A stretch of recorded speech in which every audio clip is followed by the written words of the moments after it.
to Stuff Works Explained. If you are here for the first time, please consider subscribing to this channel. You can also watch other videos that you have done on this channel. Also, leave a comment and share. In today's video, we'll be talking about Kenya opening the bid for Mrima Hill minerals. This is a long-awaited development which is now finally beginning.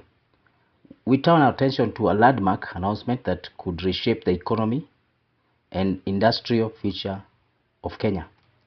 The Kenyan government has officially launched an international tender for development of niobium and rare earth elements at Mrima Hill, valued at approximately $62.4 billion, which is about to Kenya shillings 8.1 trillion. This is not just another extractive project. It is the formal beginning of a journey that has been delayed, contested, as well as debated for years. Here, we are going to look beyond the headlines. We'll examine the structure of the tender, what the government is asking for, who is expected to bid, and how the process is meant to unfold. We revisit past failures, assess global demand for critical minerals, as well as explore what Kenya must do to ensure that this time the benefits are not only realized, but they are fairly shared. At the heart of the announcement is a clear shift in tone and ambition. The tender is not simply about digging minerals out of the ground. It's about positioning Kenya within the global supply chain that is rapidly evolving. Niobium, a metal used to strengthen steel in infrastructure and aerospace applications, and rare earth elements, essential components in electric vehicles, wind turbine, as well as advanced electronics, are now considered strategic resources. The government message is unmistakable. Kenya is open to business, but on different terms. Bidders are expected to bring more than capital. They must demonstrate technical expertise in handling complex mineral extraction, the financial strength to sustain the long-term investment, and the capacity to access these minerals, ideally within Kenya. This is the last point signal that is showing that there is a deliberate moving away from the old model of exporting minerals with minimal local benefits. There is an expectation of benefication, a term used in mining circles to describe the process of adding value to raw materials before export. In practical terms, it means building processing plants, transferring technology, and ensuring that a greater share of the value chain remains within the country. But this is not Kenya's first attempt at unlocking Mrima Hill. Previous efforts collapsed under the weight of controversy. Licenses were issued and later revoked. Questions were raised about transparency, due diligence, and compliance with the law. What followed were legal disputes, investor uncertainty, and years of inactivity. Those missteps exposed deeper structural issues, weak regulatory oversight, inconsistent enforcement, as well as a tendency to prioritize short-term gains over long-term strategy. This new tender, therefore, is as much about restoring credibility as it is about attracting investment.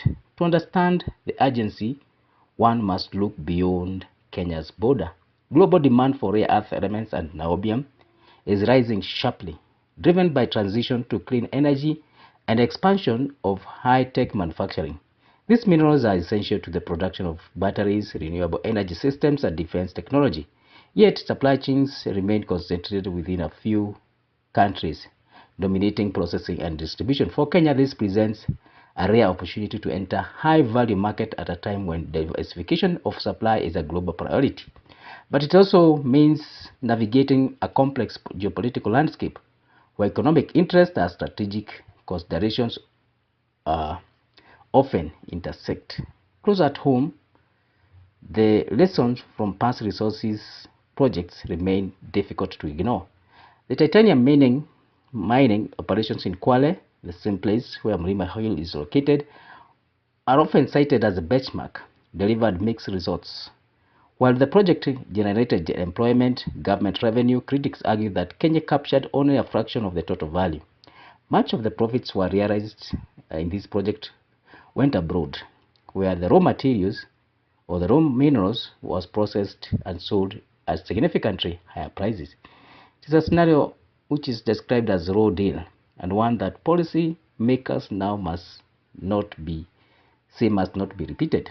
Avoiding that outcome will require firm negotiations, clear contractual obligations, and a willingness to enforce them. It will also require resisting temptation to fast-track agreements at the expense of the long-term national interest. Equally critical is the question of local participation. For communities surrounding Mrima Hill in Kwale County, this project will have immediate and tangible consequences. Land use, environmental impact, and access to economic opportunities are not abstract concerns. They are daily realities. Local content requirements must therefore be more than a checkbox. They must translate into jobs for Kenyan workers, contracts for business locally, investment in infrastructure, education, healthcare, among others. Community engagement must be genuine, not just a procedure. Without this, the project risks becoming an isolated enclave, profitable but disconnected from the broader economy. The legal framework governing this process is already in place. We have a Mining Act 2016, alongside environmental regulations and constitutional provisions. This has set clear guidelines. Natural resources are held in trust for the people of Kenya. Licensing must be transparent, environmental safeguards are mandatory, and communities are entitled to benefits. These are not suggestions, they are legal requirements, and their enforcement will be key test of institutional strength. So what must Kenya do differently this time? First, transparency must be non-negotiable. From bidding process to contract awards, every step must withstand public and legal scrutiny. Second, value addition must be central. Exporting raw materials should no longer be the default option.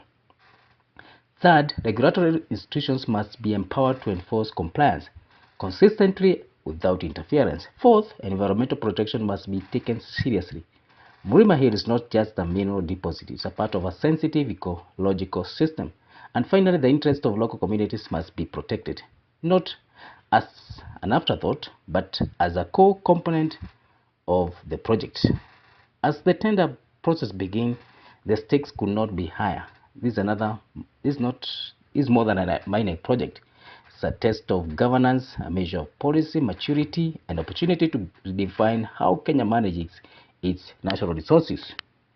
The journey to Mrima Hill has officially begun. Whether it leads to shared prosperity or another missed opportunity will depend on the decision made in the weeks and months ahead.